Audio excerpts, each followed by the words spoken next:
Jiri Prochazka doesn't really like the idea of fighting Khalil Rountree next, and he has only one reason to feel that way.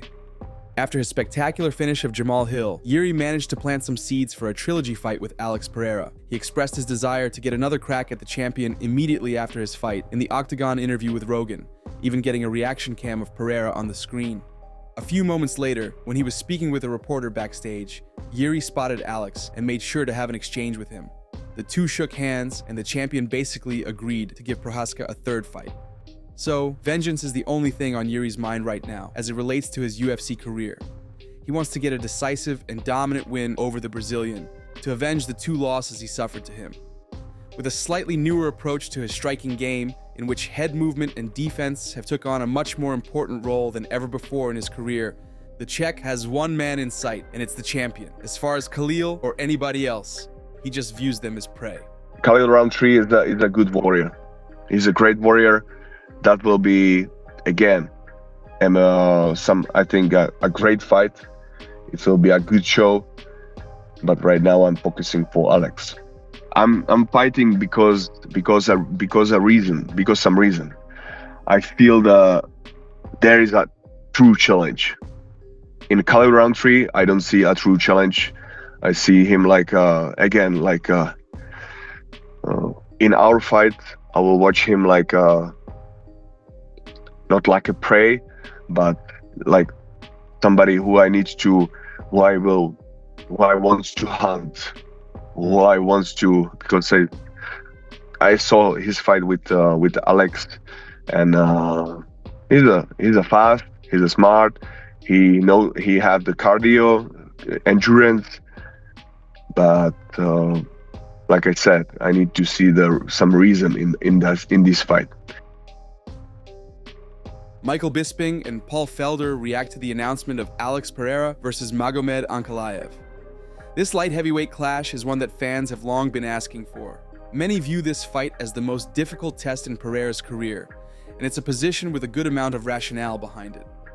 Despite being a champion in two categories and going on an impressive run while securing himself a spot in the top 3 of the pound-for-pound rankings, Alex hasn't really been tested in the grappling department. He's never fought a fighter with a heavy wrestling or grappling style, and has been taken down and held down by Israel Adesanya and Ian Blachowicz, so there's an obvious hole in his game that people who he's faced haven't been able to exploit. The biggest reason for this is how he's been matched up so far, but their issue is also about the relative lack of high-level wrestlers at the heavy weight classes compared to the lighter ones. But Ankalaev, despite the fact that he prefers to primarily strike in his fights, is also a skilled wrestler. So, whether he keeps his promise not to shoot on Alex, we have yet to see. Magomed Ankalaev, Alex Pereira, is the fight that needs to happen. Yeah. Because I think Alex was kind of messing around, saying that he was going to be fighting somebody else. It's not going to be Magomed. I think he was just trolling him and just pissing him off and winding him up and setting the internet ablaze. That's the fight that needs to happen. I think that's the toughest fight in the division for him. No offense to Jiri, Jamal, or Khalil, not the biggest 205ers. Magomed's a big old boy. He can strike. He's got power. He can wrestle as well, but that's not his first skill set, so to speak. But this will be the one. If there's any doubters out there, of Alex Pereira saying, well, he's not taking on the toughest competition, this fight will silence that. Yeah, and I think it's great that he got to win a lot of other fights to build up to it, right? You like to see champions get to kind of be in their champion status for a while, and he's a guy that brings the action and done a lot for the company, stepping in and taking on these big fights. So the drama between Merab and Umar seems to be continuing, even after Dvalishvili's impressive victory over Khabib's cousin, who still hasn't accepted defeat. This time, the conflict is being carried on by their coaches, who got into a heated exchange following the bout between their fighters. Merab's longtime head coach, Ray Longo, got into it with Team Khabib's coach, Javier Mendez, and things escalated pretty fast. After UFC 311, many things have been said from Umar himself and his camp about the loss they suffered to the bantamweight champion. From the broken hand excuse to them thinking they actually won the fight, or just saying so, Many fans have turned on Umar as he copes with the loss in his own way, not unusual to how many fighters behave after suffering defeats, especially if it's the first one in their career and had some heat behind it. John Anik and Ray Longo confirmed that the heated exchange between Ray and Javier did in fact take place after a Russian reporter who briefly witnessed it talked about the incident on Russian media space. First, here's what the reporter said on his channel, MMA Brotherhood. Quote, "As I exited the elevator near the fighter hotel, I saw Merab's coach talking with Javier. At first it seemed like a cordial conversation, but the tones and loudness of their voices said otherwise. Then they started almost shouting at each other and got kind of separated by their people who accompanied them. I can only guess it was about the fight between Merab and Umar." End quote.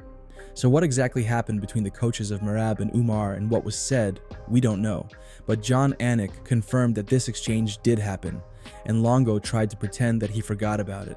Trash talk between Javier Mendez and Ray Longo going on right in front of me at the elevator bank in Los Angeles. He didn't deserve the first fight. Now you want to give him a rematch. Make him earn the second fight, at least. And for all the guys that said Merab was ducking him, go fuck yourself. And admit that you were fucking wrong and stop. Don't come up with shit and start attacking me. You fucking bunch of morons. Big John McCarthy reacts to the possibility of Islam Makhachev moving up to welterweight in order to become a double champion. Following the Dagestani's win over Renato Moicano, his future became the most frequent subject of discussion within the space. Dana White's criticism of Arman Tsarukyan for deciding to pull out of the fight with 1 day to go, and not pushing through even with the injury, which Dana obviously felt didn't warrant a pullout, made things even more interesting. Normally, a fighter in Tsarukyan's situation would still get the title shot he was supposed to have, but Dana has made it clear that the Armenian will have to fight somebody else to earn another chance to challenge for the belt. This makes Makhachev's options for his next title defense even more scarce, with no contender available at the moment who could reasonably get a crack at Islam, who he hasn't already fought. So, a welterweight move wouldn't be out of the realm of possibility, especially considering Makhachev's interest in doing so. Big John and Josh discussed this potential outcome. Makhachev and Bilal, they have trained together and they're not going to fight each other. And so it's great that if, Kamaru would, if he was Makhachev, that's what he's going to go do, is go fight Bilal. But it's the same thing and the same reasons why you were not going to go fight Israel Adesanya. And I understand it. I'm not saying you're wrong. Mm-hmm. I thought it was kind of funny, the two of them. If I was Islam Makhachev, I'm moving up. I'm whooping Bilal. I'm taking that belt. And then, Bilal, what's funny, man? I think Bilal's trash talk game is underrated. He's got some snide, good comments. Oh, yeah. He says, "Stop speaking my name until you finally end your losing streak." Sorry, I'm trying to read this. Or you change the podcast name to Loss After Loss. Oof.